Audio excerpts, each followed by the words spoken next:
Hello there guys and welcome back to the channel. So today's video we're going to be checking out some Nightrasher in Act 6 gameplay.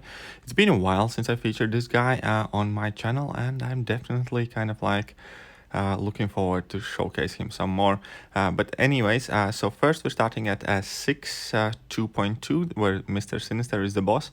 And here I just wanted to showcase, first of all, the Nightrasher is incinerate immune. Second of all, he is extremely sturdy. As we can see, when you're taking a parry from Act 6 opponents, you're basically taking like 30, 20 damage, 22 damage, and that is because of his increased physical resistance. Now, obviously, as we know by now, or should know by now, Nightrasher has extremely high damage potential.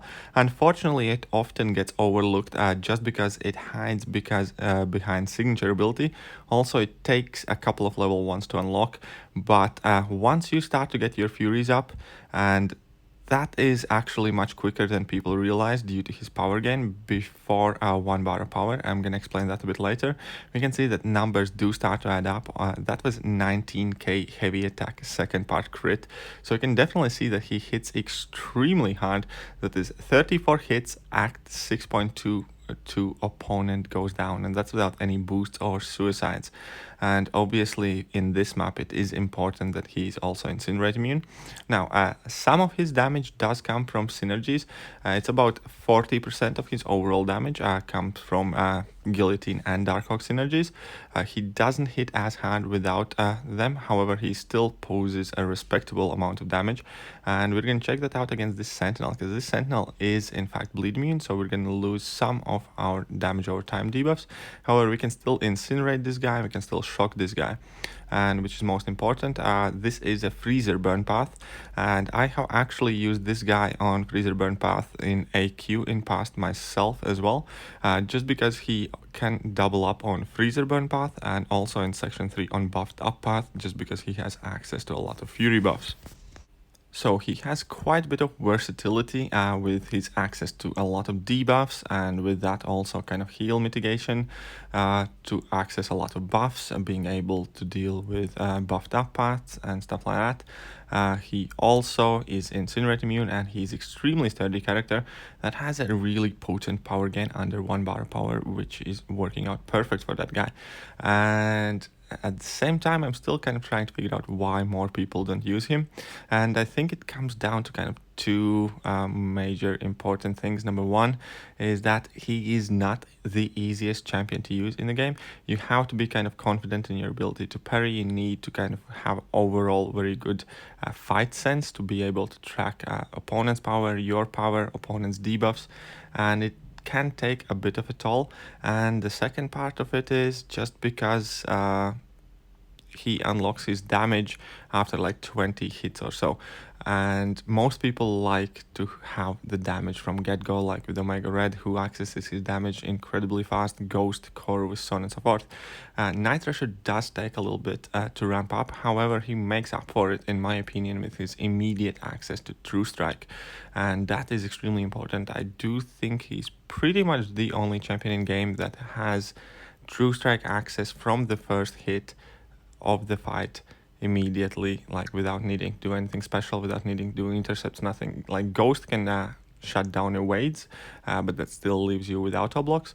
And here this clip is gonna be meant to just showcase how little damage a Nightrasher is taking, so I'm not fighting optimal purposely. You can see that we're taking parry damage of 19 or 24 and blocked hit damage of 336. Level 1 block was 97, and in a second I'm going to compare these numbers against some other skill champions, so we know for a fact that there is no class advantage or disadvantage going on. But as you can see, 97 damage from level 1, like 22 or 19 damage in parry. Now let's go and check out how Blade, for instance, fares. Now Blade does not have the best block proficiency, but he doesn't have the worst one either. Let's just compare the numbers. So 22 was replaced by 99, so basically he takes 3 times as much block damage as Nightrasher does, and that is one major thing that people don't understand about Nightrasher. Here again, instead of 97 he was taking 114, and yeah, so we can definitely see that these guys are taking a lot more block damage, especially parry damage. And why is that?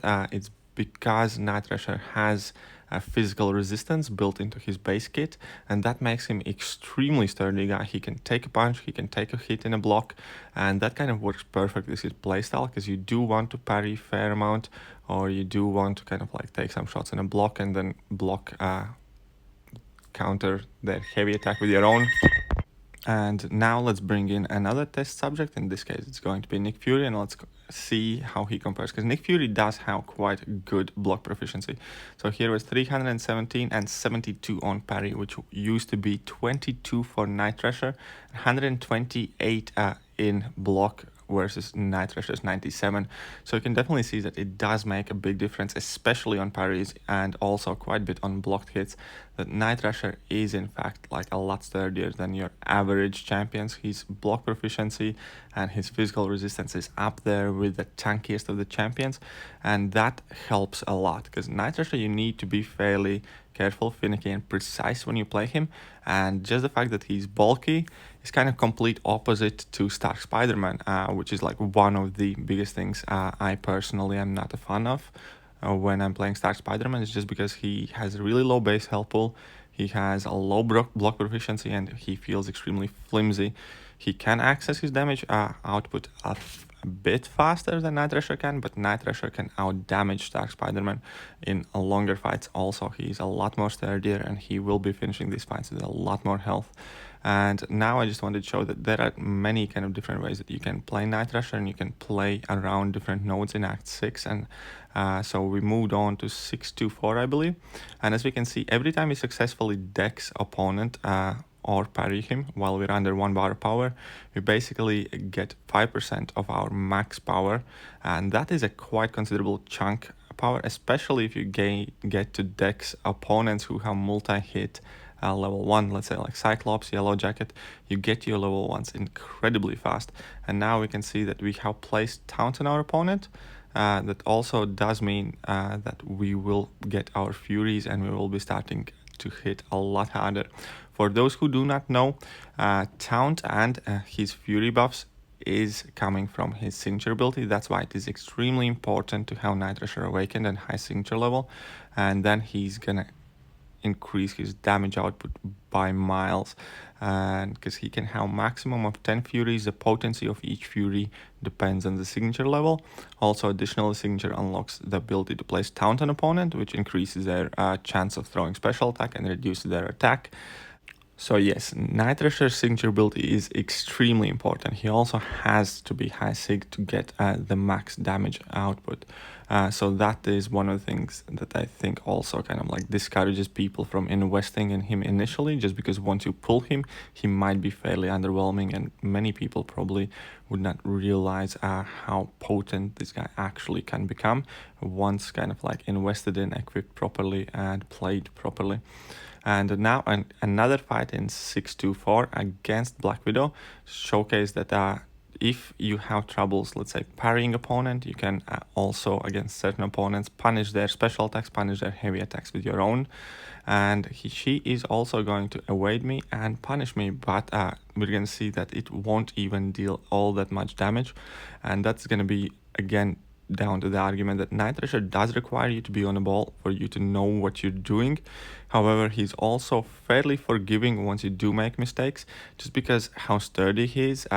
Even if you slip up, we can see that we ate 2 hits from Black Widow. We're still at a 91% here, and that is kind of like essence of Nightrasher. It is hard to fight this guy perfectly always under like all conditions. Sometimes your debuffs are gonna drop off, sometimes you're gonna miss a parry, sometimes you're gonna get hit, but Nightrasher is alright. He can take a punch and he can keep going. Even if your debuffs fall off, you still have your Furies, your damage output won't immediately disappear, and there are many things that make Nightrasher actually much more user-friendly that people do realize. For instance, his taunt mechanic does help in a lot of unsuspecting scenarios. Let's say against no retreat node here in 611 against this Electra. I'm going to show that because of taunt, you will have a lot easier time baiting opponents' special attacks, which in addition will also mean that you will have a lot easier time dealing with no retreat node itself. Additionally, taunt also reduces the enemy's attack, and that is once again quite important, especially once you combine that with the fact that Nightrasher is a bulky guy by himself. That means he can definitely take a punch a lot better than vast majority of other champions in the game, because opponent loses, I think, 30 or 40% of their attack. You have increased physical resistance, and basically if you slip up, if you eat a combo, that's not going to be the end of the world. And now we can see that we have gained some furies, we have some debuffs on Electra, 27 hits in, and we're starting to hit for an absolute truckload. So that was like 24k heavy attack, and just like that the fight is over. Once again we can see that it takes Nightrasher about 20-25 hits to get to his peak damage output, but once he does, he definitely puts out some impressive numbers.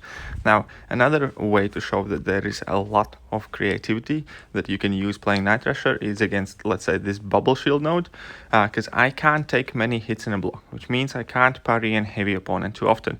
But we saw that we got to our first level 1 even without having to hit opponent or having to take a hit in a block, just by dexing, just similar fashion like you use Dark Spider-Man. You can also use Nightrasher's power gain just to kind of load him up and kind of speed up your ramping up process. So 15 hits in, he's at 58%, I believe. A couple of heavy attacks, those furies stack up, and as we can see, so does our damage.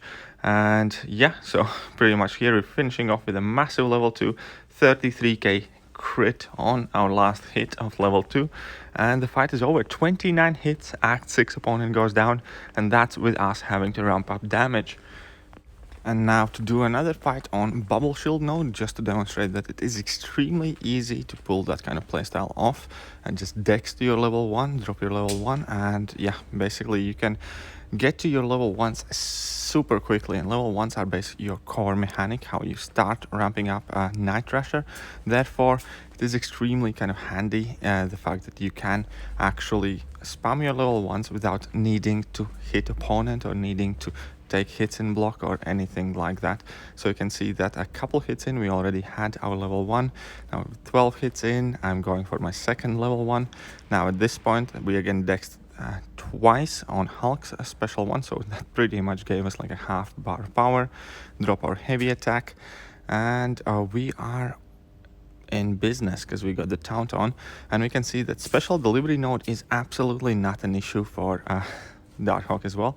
There was a nice 27k crit on the last hit of our level 2, 10k medium crit, and Hulk goes down, so that is 30 hit takedown in Act 6 for a champion with no suicides and no boosts, and somebody that is considered to be a ramp up champion. Is definitely not a bad going.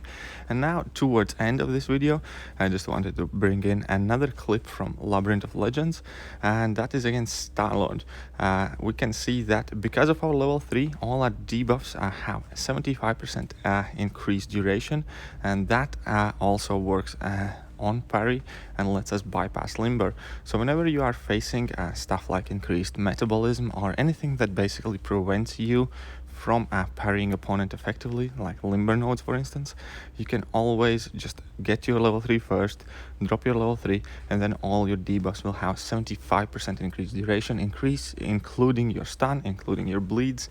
And that is another extremely useful piece of utility that Nightrasher does have.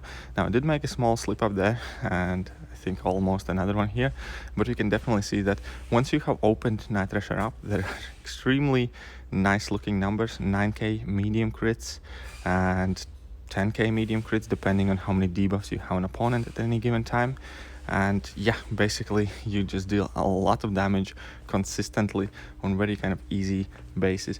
And even if you think 10k medium crit isn't the biggest number in the world, then pay attention to all the damage over time debuffs that add up on the right corner. We can see there's pretty much like a swarm of flies around that Star-Lord, ticking away for 500, ticking away for 250, and all of that damage adds up extremely quickly.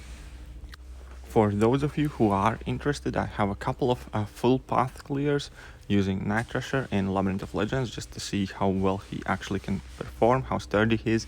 The fact that he can solo X23 solo Spider-Man fight, solo magic without much trouble.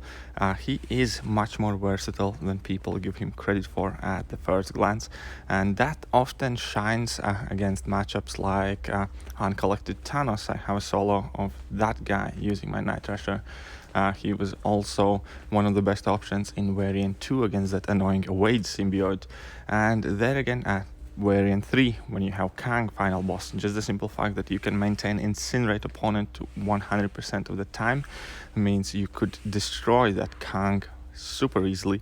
So I definitely do recommend everybody who's remotely interested in Nightrasher check out some videos on YouTube. I think at this point there's quite a lot of good footage of this guy available, including Labyrinth, including variants, including Act 6, just to demonstrate how useful this guy can be, how sturdy he can be, how reliably he can easily access incredible high damage output. And we can see like all of those debuffs also add up, because Disorient debuff and Incinerate debuff basically make sure opponent has a 0 chance to perfect block and has no block proficiency. And they also have 50% reduced defensive ability accuracy. They're consistently taking damage over time, and your damage just goes through the roof. So yeah, it's definitely, in my opinion, worth giving this guy a second look. He might not be your go-to option for every quest, mainly because of the nature he ramps up his damage. It's not the easiest way to play a character. He might not be your favorite champion to use as a questing champ for doing Uncollected. That's perfectly fine. But trust me when I say this, he will be useful time and time again in many difficult fights and many kind of different situations. His damage output, his sturdiness, his all utility pieces all come in play much more often than people do realize. And as we can see here, we are slowly but surely closing into the end of the video. Last 7% left on the start load. I will make a couple of silly mistakes over here just because I got carried away with my heavy attacks. I wanted to showcase some of those. But again, another nice level 2. Unfortunately, last 2 parts did not crit. But yeah, anyways, let me know, guys, if you have any more questions about Nightrasher. Is there any specific footage you would like to see? Or if there is any other champion you would like me to feature on channel in near future. But yeah, I do believe that will be more or less done for today. I hope you guys did enjoy today's video. If you did, let me know. Hit that like button, leave a comment, share it with your alliance, share it with your friends, and basically, yeah, just hit all the buttons, sub and all that good stuff. And I'm gonna catch you guys soon. See ya.